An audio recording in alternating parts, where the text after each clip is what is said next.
भाई और बहनों, जिन शक्तियों ने महात्मा गांधी की हत्या की, वही शक्ति इस संविधान की, अंबेडकर जी के संविधान की, गांधी जी के संविधान की हत्या करने की कोशिश कर रहे हैं। हम इनको संविधान की हत्या नहीं करने देंगे, कुछ भी हो जाए नहीं करने देंगे। इसलिए हमने बिहार में यात्रा की। आने वाले समय में मैं आपको गारंटी करके दे रहा हूं, हाइड्रोजन बम के बाद नरेंद्र मोदी जी अपना चेहरा इस देश को नहीं दिखा पाएंगे।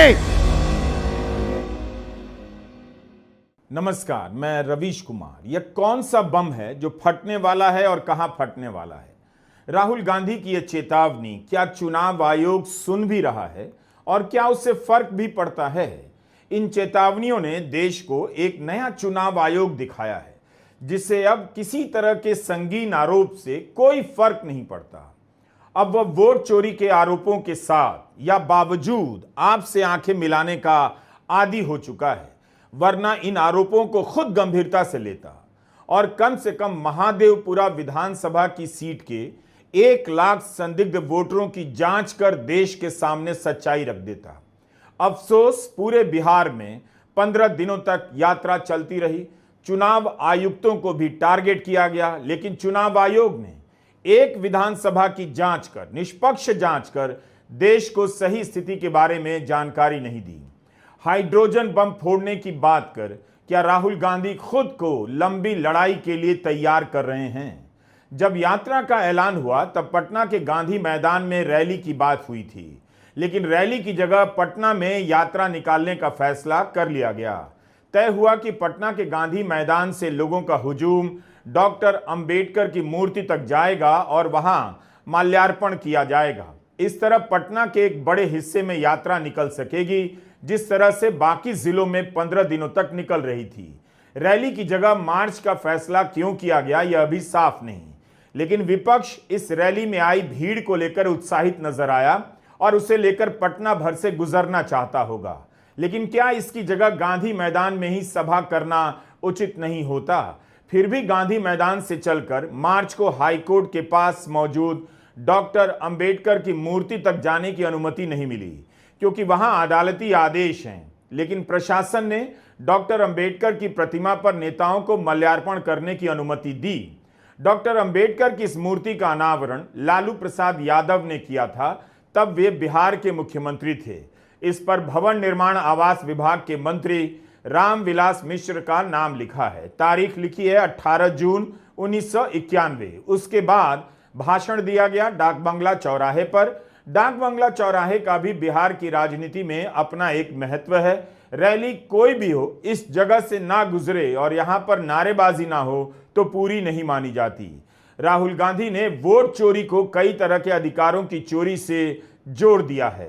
बिहार के युवाओं को मैं कहना चाहता हूं, ये बिल्कुल सही बात है। देखिए, वोट चोरी का मतलब अधिकार की चोरी, वोट चोरी का मतलब आरक्षण की चोरी, वोट चोरी का मतलब रोजगार की चोरी, वोट चोरी का मतलब शिक्षा की चोरी, वोट चोरी का मतलब लोकतंत्र की चोरी, वोट चोरी का मतलब युवाओं के भविष्य की चोरी।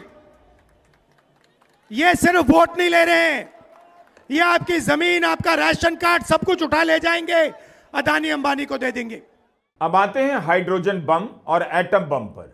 संसद सत्र के दौरान जब राहुल गांधी ने एटम बम फटने की बात की, किसी ने गंभीरता से नहीं लिया, लेकिन 7 अगस्त की प्रेस कॉन्फ्रेंस के बाद सब बदल गया। कर्नाटक के महादेवपुरा की सीट पर 1 लाख संदिग्ध वोटर को लेकर चुनाव आयोग ने क्यों नहीं कुछ किया? आपको याद होगा, जब यंत्र को लेकर सवाल उठे तो तत्कालीन मुख्य चुनाव आयुक्त एक किताब लेकर आए। इस किताब में 40 से अधिक अदालती आदेशों का संग्रह है, ऐसा बताया। इन सभी आदेशों में यंत्र पर लगे आरोपों को खारिज किया गया था, लेकिन राहुल गांधी ने 7 अगस्त की प्रेस कॉन्फ्रेंस में इतना संगीन आरोप लगाया। चुनाव आयोग ने अपनी तरफ से ऐसी कोई पहल नहीं की। सबूत देने का भार राहुल गांधी पर ही डालकर आयोग चुप हो गया। अब राहुल गांधी ने कहा है वे हाइड्रोजन बम फोड़ने वाले हैं। मैं बीजेपी से कहना चाहता हूं, अच्छी तरह सुन लीजिए। बीजेपी के लोग अच्छी तरह सुन लीजिए। भैया, एटम बम का नाम सुना आपने? सुना है एटम बम का नाम? उससे बड़ा क्या होता है? उससे बड़ा क्या होता है? एटम बम से बड़ा हाइड्रोजन बम होता है। होता है नहीं होता है? माधवपुरा में हमने एटम बम दिखाया था। बीजेपी के लोगों, तैयार हो जाओ, हाइड्रोजन बम आ रहा है। हाइड्रोजन बम आ रहा है, तैयार हो जाइए।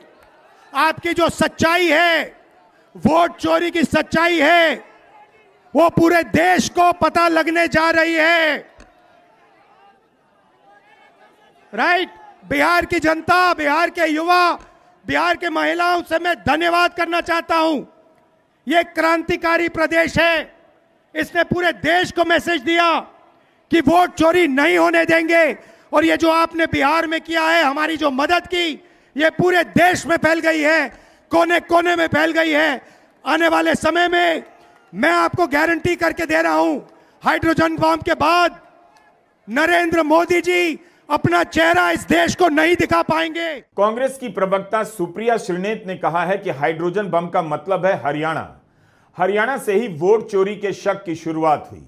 तो क्या राहुल गांधी बिहार के बाद अब हरियाणा में यात्रा करेंगे?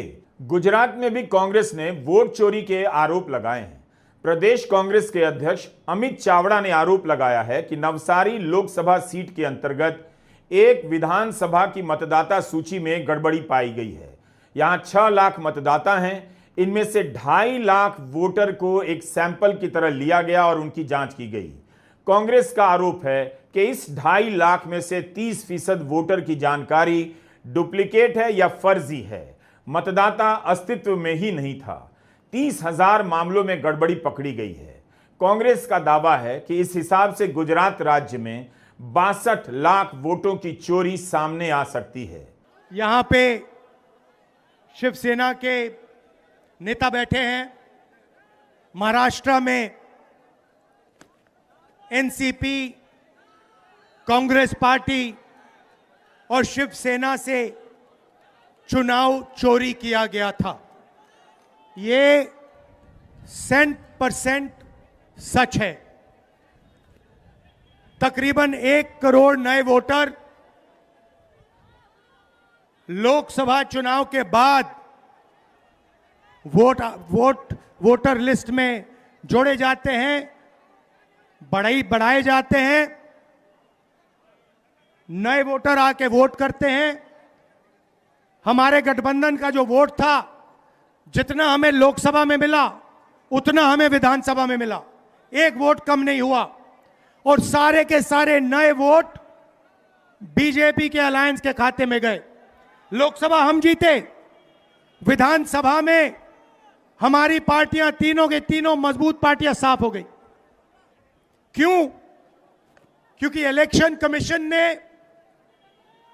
और बीजेपी ने मिलकर वोट चोरी की।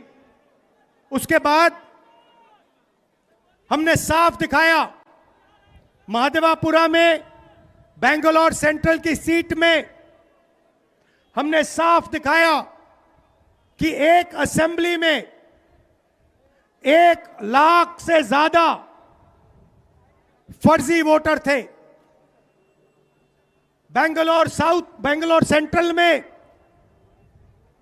7 विधानसभाएं हैं, 6 में हम जीतते हैं, कांग्रेस पार्टी जीतती है। जहां पे 1 लाख फर्जी वोट थे, वहां पे हम साफ हो जाते हैं और उसी असेंबली के कारण बीजेपी लोकसभा जीत जाती है। हमने ये प्रेस कॉन्फ्रेंस में दिखाया, डेटा के साथ दिखाया। इलेक्शन कमीशन हमें वोटर लिस्ट नहीं देती, वीडियोग्राफी नहीं देती। हमारे लोगों ने कागज की वोटर लिस्ट से फोटो मिलाकर, नाम मिलाकर, एड्रेस मिलाकर यह काम किया। 4 महीने लगे, 16-17 घंटे काम किया और हमने देश के सामने सबूत रखा। मोदी शाह के दौर में राजनीति बदल गई है। तमाम संस्थाएं एक तरफा हो गई हैं। बराबरी का मैदान मिट चुका है। आपने बोला नहीं कि अगले दिन छापा और फिर महीनों के लिए जेल में। इसके बाद भी यह बात किसी चमत्कार से कम नहीं कि इन 11 वर्षों में पूरा विपक्ष अपना थरिया लोटा लेकर बीजेपी में शामिल नहीं हुआ। जेल जाने की गारंटी के बाद भी विपक्ष की तरह ही रहा। गोदी मीडिया ने देश को नफरत और झूठ की आग में झोंक दिया, तब भी विपक्ष बचा हुआ मिला। आप भारत की सड़कों पर विपक्ष के निशान ढूंढ सकते हैं। राहुल गांधी ने पूरी यात्रा के दौरान गोदी मीडिया पर प्रहार किया, लेकिन बहुजन यूट्यूब चैनलों के पत्रकारों को बुलाकर उनकी समस्याओं के बारे में भी बात की और यह सवाल उठा दिया कि भारत के मीडिया में दलित पत्रकारों का कोई प्रतिनिधित्व नहीं है। अब जबकि बहुजन पत्रकार स्वतंत्र पत्रकारिता के जरिए बड़ी संख्या में प्रशिक्षित हो चुके हैं, तब भी चैनलों में या अखबारों में इनके लिए जगह नहीं, इनकी आवाज नहीं। यह वीडियो राहुल गांधी के यूट्यूब चैनल पर मौजूद है। ये तो अटेम्प्टेड मर्डर है। मैं मतलब यूट्यूब पर अपने साथी के साथ प्रयास किया, कोशिश की और बहुत बुरा बर्ताव हुआ। कोई सपोर्ट किसी का नहीं। मैंने मतलब मेरी फादर से फाइट होती है इस बात पे, वो चाहते हैं कि मैं ये फील्ड छोड़ दूं। सबसे बड़ा चीज ये सर कि अति पिछड़ा समाज और माइनॉरिटी समाज में ये दोनों समाज को लड़ाने की कोशिश की जा रही है, जिससे सामाजिक न्याय भी कमजोर हो रहा है और सांप्रदायिकता भी बढ़ रहा है। जो दलित है, पिछड़ा है, उनके ऊपर झूठा मुकदमा कराकर सर जेल भिजवाते रहे। यानी कि सर न्याय की कोई उम्मीद ही नहीं है। जहां हम लोग कहते हैं कि डेमोक्रेसी है, लेकिन डेमोक्रेसी नाम की कोई चीज नहीं है।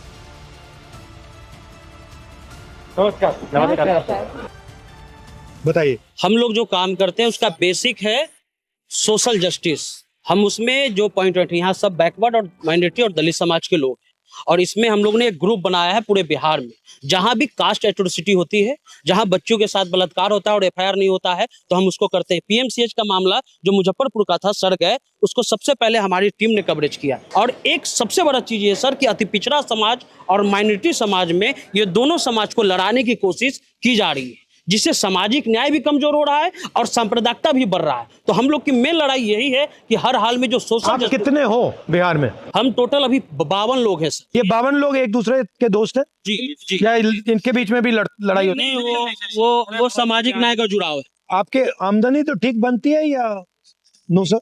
बट आपको फाइनेंशियली नहीं होता। मेरा नाम सुमन है, मैं खबर लहरिया न्यूज। आप अकेली लड़की हो?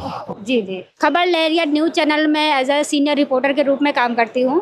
भारत का पहला ऐसा चैनल जो महिलाओं द्वारा प्रसारित किया जाता है। इसमें ऑल टोटल महिलाएं काम। सारी महिलाएं? जी। इसमें पुरुष काम ही नहीं करते। लगा करके पूरा मैनेजमेंट देखना, फाउंडिंग करना, सारा काम सिर्फ महिला ही। ये अच्छा आइडिया है। मेंटालिटी जो मुझे कवरेज करने में जो दिक्कत समझ आती है, वो काफ़ी चुनौतीपूर्ण रहता है कि आप एक सिंगल जो लड़की कवरेज करने के लिए निकलती है फील्ड पर, तो बहुत सारी चुनौतियां होती हैं। जैसे कि आप ऑटो पर मैं देखती हूँ कि लड़कियां नहीं रहती हैं, सिर्फ मुझे लड़कों के बीच में ट्रैवल करना होता है। गांधी मैदान में 9 बजे टोटल हर चीज़ बंद हो चुकी है।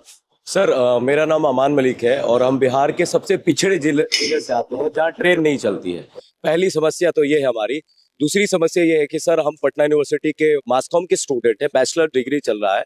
यूट्यूब और फेसबुक एक इंडिपेंडेंट प्लेटफॉर्म है जहां हम अपनी बात रखते हैं, रख रहे हैं। आपको अजीब नहीं लगता? मुझे लगता है, पता नहीं आपको लगता है या नहीं, कि आज अगर हिंदुस्तान का एक राजनेता हिंदुस्तान के लोगों से कम्युनिकेट करना चाहता है तो उसे अमेरिकन चैनल यूज करना पड़ता है, या फेसबुक या यूट्यूब या इंस्टाग्राम या गूगल। मतलब ये हमारे नहीं है। जिस दिन ये आपको बंद करना चाहे ये बंद कर देंगे। मेरा पूरा मतलब शैडो बैन चलता है। तो थोड़ा मुझे अजीब लगता है कि पहले क्या होता था, हिंदुस्तान के नेता अपने लोगों से डायरेक्टली बात कर सकते थे, फिर ठीक है मीडिया हुआ करता था, न्यूट्रल तो नहीं कह सकते बट बात तो दिखा देता था। अब मीडिया बिल्कुल नहीं दिखाता, विपक्ष की बात टोटली जीरो, खत्म। और जो यूट्यूब वाले हैं, फेसबुक वाले हैं, उन पर इनडायरेक्ट लगाम लगी हुई है। अगर आप लाइन से थोड़ा ज्यादा आगे गए लगा देंगे, बंद कर देंगे, शैडो बैन हो जाएगा। तो ये एक्चुअली देश के लिए खतरनाक है। पहले तो मतलब हमारे फाइनेंशियल क्राइसिस पर चोट पहुंचा, लेकिन उसके बावजूद जब हम चुप रहना नहीं सीखे या चुप नहीं रहे तो वो जो है मतलब हम पर मुझे मतलब यह है कि हत्या करने की कोशिश की गई। ये कुछ फुटेज है सर, मुझे मतलब हमारे ही मित्र ने, क्योंकि वो एक ऐसी आइडियोलॉजी में वो घिर गए हैं। वो बहुत अच्छा इंसान भी बन सकता था, मतलब वो फ्यूचर पे देश के लिए भी काम कर सकते थे, लेकिन एक आइडियोलॉजी से वो इस तरह से प्रभावित हो गए कि उन्होंने मुझे अपना दुश्मन समझा। चूंकि मैं एक मुस्लिम समुदाय से आता हूँ। जी आप हो? जी मैं हूँ। वक्त के साथ ऐसा ही होता है। ऐसा ही होता है सर। जब भी जाते हैं और ये हमारे साथी सन्नी भाई हैं, ये सारे लोग ही। तो इस पे केस हुआ? इस पे केस हुआ, 20-22 दिन जेल में रहे, उसके बाद बाहर आ गए।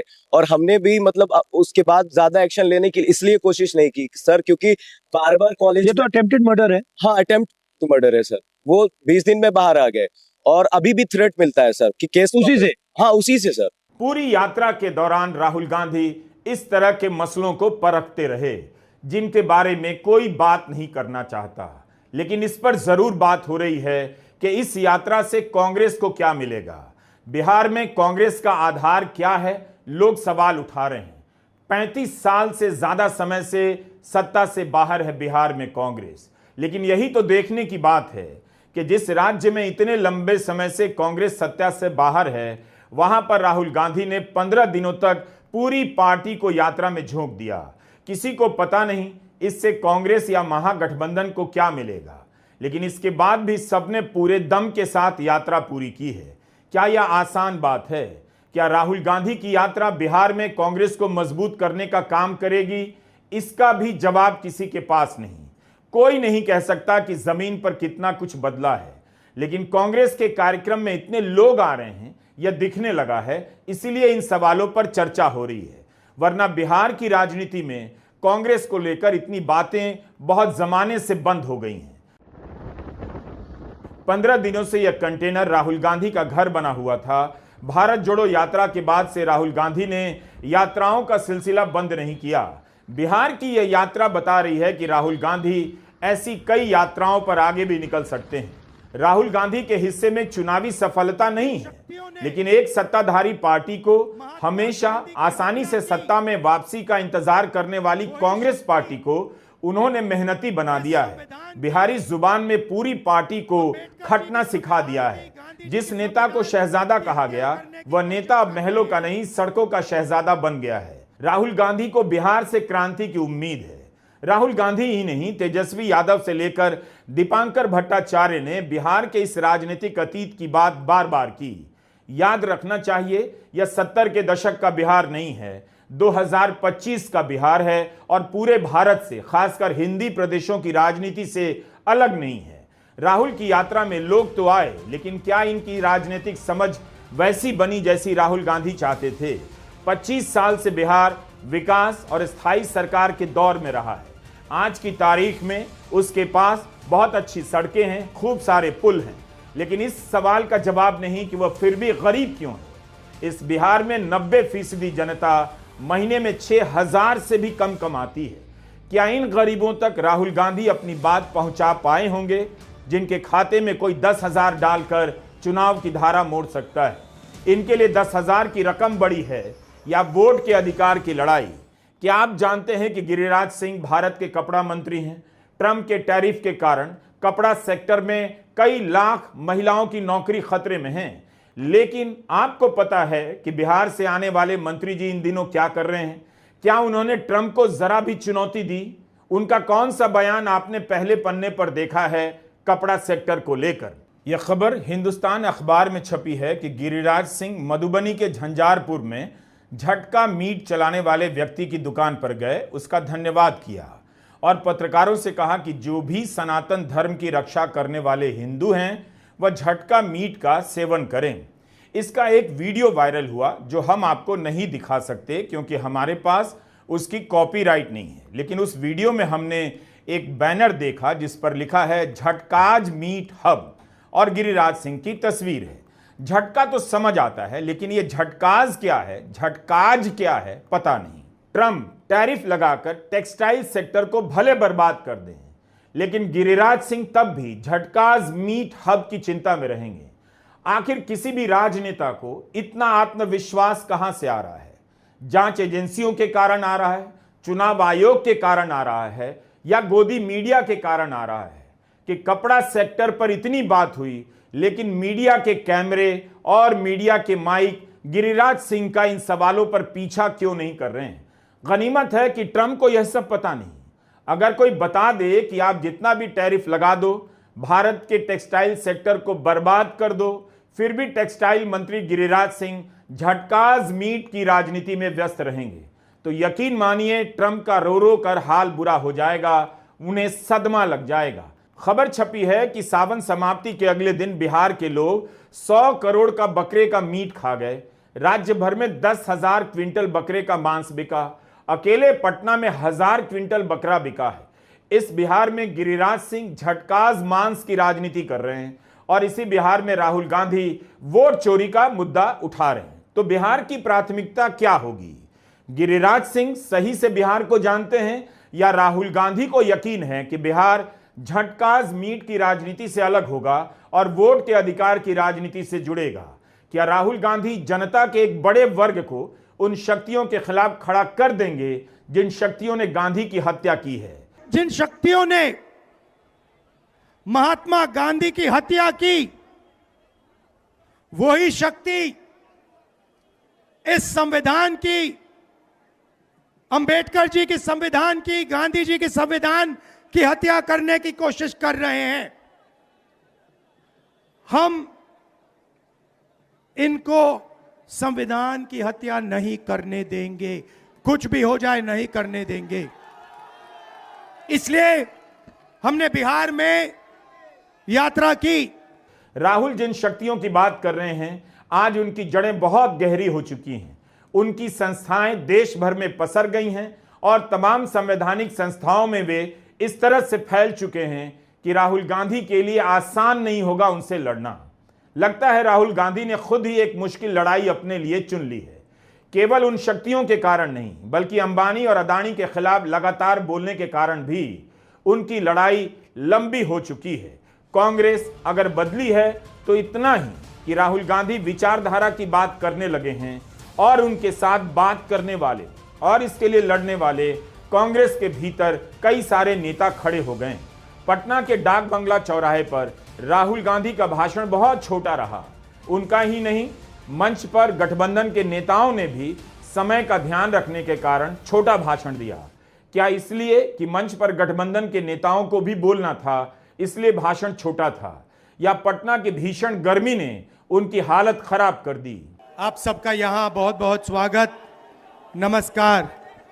इतनी गर्मी में आप यहाँ आए और आपने हमारी बात सुनी, इसके लिए दिल से आपका धन्यवाद करना चाहता हूं। ये यात्रा बिहार में शुरू हुई, इसको हमने नाम वोटर अधिकार यात्रा दिया। वोट चोरी की यात्रा समाप्त हो गई, लेकिन इस दौरान उठे सवाल समाप्त नहीं हुए। 30 सितंबर को अंतिम मतदाता सूची प्रकाशित हो जाएगी। उम्मीद है बिहार का चुनाव धांधलियों के आरोपों से अलग होगा, मुक्त होगा और बराबरी के मैदान पर लड़ा जाएगा। नमस्कार, मैं रवीश कुमार।